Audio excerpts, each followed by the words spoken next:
महाभारत में दो चरित्र हैं ऐसे जिनको बहुत कम गाया जाता है, लेकिन उनके चरित्र से बहुत सीखने को मिलता है। पहला कर्ण, दूसरा एकलव्य।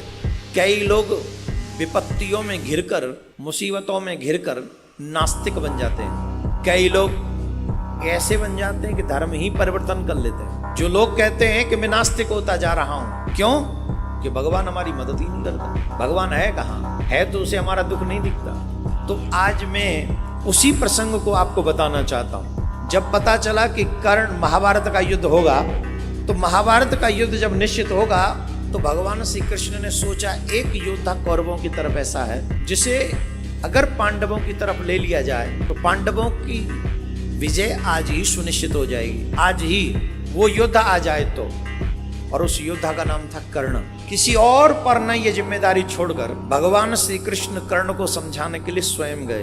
भगवान ये भी नहीं चाहते थे कि छोटे भाई के द्वारा, क्योंकि भगवान तो जानते ही थे किसका पुत्र है, इसलिए भगवान ये नहीं चाहते थे कि छोटे भाई के हाथ से ऐसा योद्धा मारा जाए। उससे बचने के लिए भी भगवान श्री कृष्ण कर्ण के पास में गए और कर्ण से कहा, कर्ण बहुत आदर करता था भगवान का, बहुत आदर करता था श्री कृष्ण का। तो कर्ण ने भगवान श्याम सुंदर को देखा, प्रणाम किया, आदर किया और कहा, हे माधव बताओ मैं आपकी क्या सेवा कर सकता हूं। भगवान श्याम सुंदर ने कहा, कर्ण ये बात सुनिश्चित हो चुकी है कि युद्ध होगा और मैं ये नहीं चाहता हूं कि तुम युद्ध अधर्म की पक्ष की ओर से करो। ये जगत जानता है कि दुर्योधन अधर्म के साथ युद्ध कर रहा है और पांडव धर्म के साथ युद्ध कर रहे हैं। पांडवों के साथ धर्म है, कौरवों के साथ अधर्म है। तुम जैसे महान योद्धा को अधर्म का साथ नहीं देना चाहिए। तुम जैसे योद्धा को, महारथी को धर्म का साथ देना चाहिए। कर्ण ने कहा, माधव आप मेरे यहाँ पधारे, आपका स्वागत है, परंतु एक बात बताइए, मुझे इस समाज ने दिया क्या? जिस दुर्योधन को आप कह रहे हैं वो अधर्मी है, सच कहूं तो आज मेरे पास जो भी कुछ है वो दुर्योधन का ही दिया हुआ है। ये जो मान है, ये सम्मान है, ये जो राज्य है, मुझे सिर्फ दुर्योधन ने दिया है। मैं जानता हूं मैं राधेय नहीं हूं। लोग मुझे राधेय कहते हैं, पर मैं ये जानता हूं कि मेरा जन्म भी किसी क्षत्राणी के गर्भ से हुआ है। मैं ये जानता हूं कि मेरा जन्म भी किसी क्षत्राणी के गर्भ से हुआ है। मैं सूत पुत्र नहीं हूं, लेकिन मुझ जैसे बालक को जन्म लेते ही किसी माँ ने त्याग दिया, तो इसमें मेरा दोष है? मेरा क्या दोष है? मेरा क्या दोष है? वो तो उस माँ का दोष है जिसने मुझे जन्म दिया। मुझे जन्म ही क्यों दिया? और जन्म दिया तो मुझे त्याग क्यों दिया? इसमें मेरा क्या दोष है? मेरा कोई दोष नहीं। फिर भी उस दोष को मैं ढो रहा हूं। मुझे सूत पुत्र कहा जाता है, इसमें मेरा कोई कसूर नहीं। मैं द्रोणाचार्य के पास में गया, मैंने कहा मैं आपसे शिक्षा, धनुष विद्या सीखना चाहता हूं। तो उन्होंने कहा तुम सूत पुत्र हो, मैं तुम्हें शिक्षा नहीं दे सकता, क्योंकि मैंने सिर्फ क्षत्रियों को धनुष विद्या सिखाने का वचन लिया है। मैं जानता था उनका पुत्र तो ब्राह्मण पुत्र हुआ, फिर भी वो अपने पुत्र को धनुष विद्या दे रहे थे, पर मुझ पात्र को भी कुपात्र बना दिया। मुझे धनुष विद्या नहीं सिखाई। क्या ये मेरा दोष था कि मेरी माँ ने मुझे जन्म लेते ही फेंक दिया, छोड़ दिया, त्याग दिया? मुझे सूत पुत्र कहा गया। मेरे योग्य होने पर भी द्रोणाचार्य ने मुझे विद्या दान नहीं दिया, ये मेरा दोष है। इतना ही नहीं, कृष्ण मेरे गुरुदेव परशुराम भगवान, एक ने क्षत्रिय न होने की वजह से मुझे विद्या दान नहीं दिया, धनुष विद्या नहीं सिखाई, और दूसरे ने मुझे क्षत्रिय समझकर ये शाप दे दिया कि तुमने जो विद्या सीखी है ये तुम्हारे काम नहीं आएगी, तुम भूल जाओगे। एक ने क्षत्रिय न समझकर मुझे छोड़ दिया, एक ने क्षत्रिय समझकर मुझे शाप दे दिया, ये मेरा दोष है। मेरी माँ ने मेरा त्याग किया, ये तो मेरा दोष नहीं। इतना ही नहीं, एक गौ चराने वाले ग्वाले ने भी मुझे इसलिए शाप दे दिया क्योंकि मैं अनजाने में मेरे बाण से उसकी गाय मर गई। मेरा दोष नहीं था, मैंने जानबूझ के कुछ नहीं किया, फिर भी मुझे शाप सहन करना पड़ा। मैं जानता हूं कि दुर्योधन अधर्मी है, मैं जानता हूं कि वो जिद्दी है, मैं जानता हूं कि वो कुमार्ग पर जा रहा है। मैं द्रौपदी के स्वयंवर में उन सभी योद्धाओं से श्रेष्ठ था जो स्वयंवर में मौजूद थे। वे मत्स्य वेदन कर सकता था, उस मछली की आंख को मैं निशाना बना सकता था, लेकिन द्रौपदी ने भरी सभा में मुझे सूत पुत्र का, एक योद्धा का अपमान किया। ये बार बार अपमान सहा है कृष्ण मैंने। आज जो भी मेरे पास है ना, वो दुर्योधन का दिया हुआ है, और मेरा धर्म कहता है जिसने तुम्हारा मान रखा है उसको विपत्ति काल में अकेला छोड़कर कभी नहीं जाना चाहिए। मैं अपने दुर्योधन के साथ खड़ा हूँ माधव, वो मेरा मित्र है, मेरे पास जो कुछ है वो उसी का दिया हुआ है। कृष्ण मुस्कुराए, सुनते रहे, बीच में नहीं बोले, डिस्टर्ब नहीं किया, सिर्फ सुनते रहे, सुनते गए। श्री कृष्ण ने कहा हो गया? बोले जी। बोले सुनो, इतनी सी विपत्तियों में तुम अधर्म का साथ देने के लिए तैयार हो गए? सुनो, मैं तुम्हें अपनी विपत्तियां सुनाता हूँ और सुन लो। कृष्ण के चाहने वालों, थोड़ी थोड़ी बात पर माला छोड़ के भाग जाने वालों, इच्छा पूरी न होने पर मंदिर न जाने की कसम खाने वालों, सुन लो ध्यान से। श्री कृष्ण बोले कर्ण, तुमने तो ये सब जन्म के बाद सहा, जरा मेरे जीवन की भी कहानी सुनो। मेरे जीवन में तो विपत्तियां मेरे जन्म से पहले ही बाहर खड़ी थी। मेरा जन्म भी नहीं हुआ था, उससे पहले मेरी मौत मेरी प्रतीक्षा कर रही थी। मेरी मौत मेरी प्रतीक्षा कर रही थी मेरे जन्म से पहले।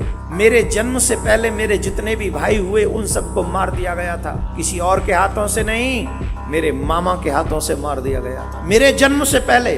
क्या कहोगे कर्ण उस बात को? जिस दिन मेरा जन्म हुआ उसी रात को मुझे जन्म देने वाली माँ अपने पिता का त्याग करना पड़ा था। उसी दिन त्याग करना पड़ा मुझे, जिस दिन मेरा जन्म हुआ। थोड़ा सा बड़ा हुआ, मुझे विष पिलाने के लिए पूतना पहुंच गई। आग में जलाने की कोशिश की गई, मुझे आग में जलाने की कोशिश, बार बार अनेकों राक्षसों के द्वारा मुझे मरवाने की कोशिश की गई। तुम्हारा बचपन तो शस्त्र विद्या में सीखा, तुम्हारा बचपन शस्त्र विद्या सीखते हुए निकला, लेकिन मेरा पूरा बचपन गौवे चराते हुए बीता। तुम्हें प्राप्त हुई शस्त्र विद्या, मेरी तो गुरुकुलम की विद्या ही 16 वर्ष की अवस्था में प्रारंभ हुई है।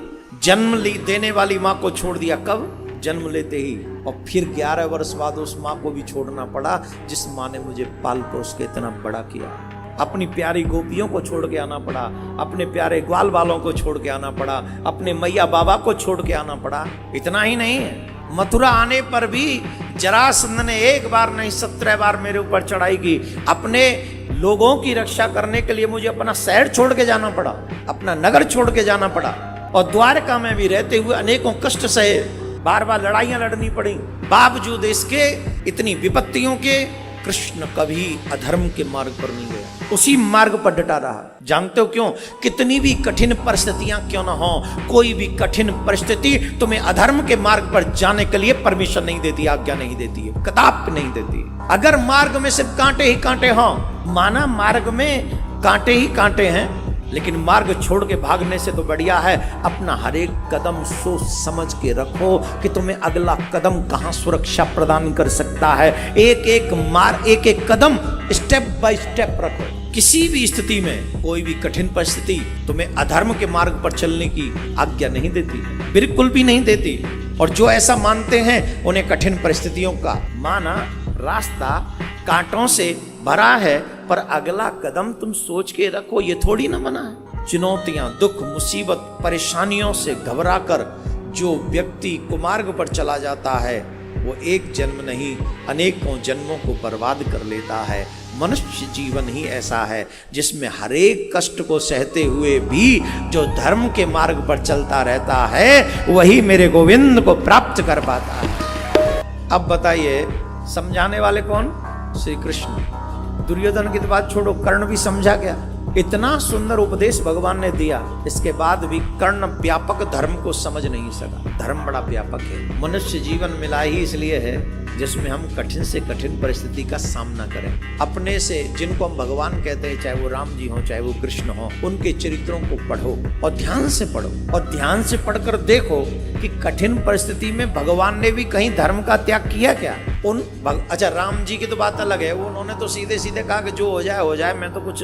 कृष्ण जी की बात अलग है। कृष्ण जी कहते हैं मैं झूठ भी बोलूंगा तो धर्म की रक्षा के लिए, मैं चोरी भी करूंगा तो धर्म की रक्षा के लिए, मैं रण छोड़ भी नाम रखवाऊंगा तो धर्म की रक्षा के लिए, मैं युद्ध भी नहीं लड़ूंगा तो धर्म की रक्षा के लिए, और बिना लड़े भी युद्ध जितवा दूंगा तो भी धर्म की रक्षा के लिए। यदा यदा धर्मस्य ग्लानिर्भवति भारतः अभ्युत्थानम् अधर्मस्य तदात्मानं सृजाम्यहम् परित्राणाय साधूनां विनाशाय च दुष्कृतां धर्म संस्थापनार्थाय संभवामि युगे।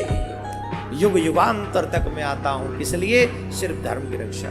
कर्ण बनने की कोशिश मत करो, बनना हो तो कृष्ण का अर्जुन बनने की कोशिश करना। कर्ण में और अर्जुन में अंतर है। बलवान तो कर्ण भी बहुत है, और मैं अगर ये अतिशयोक्ति नहीं होगी, क्षमा करे भगवान, शायद अर्जुन से ज्यादा कर्ण बलवान है, परंतु एक कमी है, निज स्वार्थ की खातिर वो अधर्म के साथ खड़ा हो गया और कर्ण कृष्ण के समझाने से भी नहीं समझे। यहाँ पर एक बहुत अच्छा उदाहरण प्रस्तुत होता है कि जो अपने बड़ों के बात को नहीं मानता, अंत तो गत्वा उसके जीवन में पराजय ही लिखी जाती है।